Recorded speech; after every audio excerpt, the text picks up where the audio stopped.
If you are a YouTuber or streamer, you probably want to set up an intro, a stream intro, or an end screen or outro for your videos. However, why waste time doing it on the editor when you can simply incorporate it into OBS? So let's take a look. If you want to have an intro like this,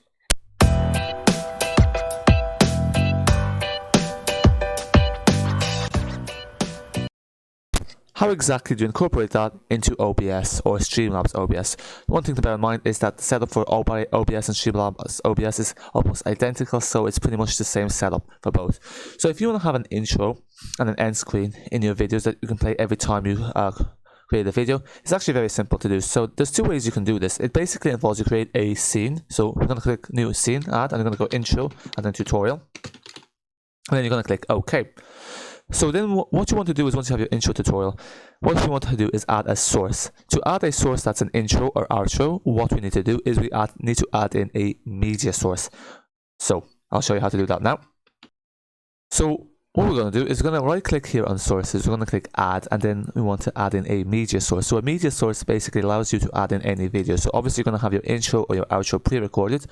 So then all you have to do is you just chuck the media source in, and anytime you want to play the intro or the outro, you have it there in your sources. So we're going to call this intro tutorial because I already have my intro source there. We're going to click OK. Name is already in use. Intro tutorial is already in use. Oh, sorry. So you can't choose anything that's in use in your scene. So you're just going to have it one word. Click OK. Then you're going to browse our local file. So this is where you're going to find your source from. So if you go click here, browse, and here's my source is in this file. So you're going to navigate to whatever directory you want to use. So here it is, YT intro stream. Then what we're going to do is you can take a look at this. So if you want to loop it, basically what this means, it's going to play over and over again. Obviously, since it's an intro outro, you don't want that.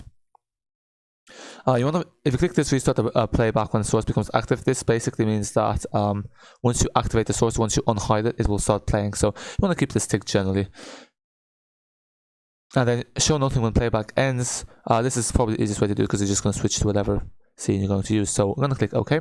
So then our tutorial, our stream intro is ready.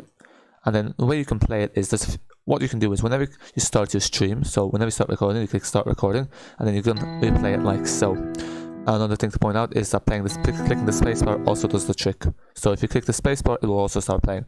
So then this is your intro. So then there's two ways you can do this. So you can have your intro in a separate scene, and then you can add another, and then you can use your other source for your display capture. Or alternatively, if you want to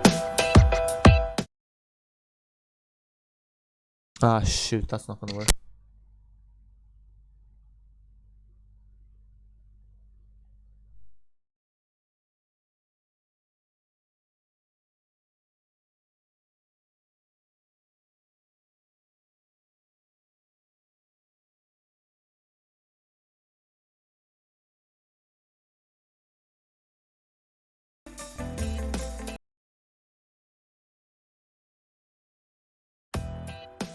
You can verify your game files on properties you want to go, fonts if you're installing anything that's part of a payroll DLC file, or basically this file.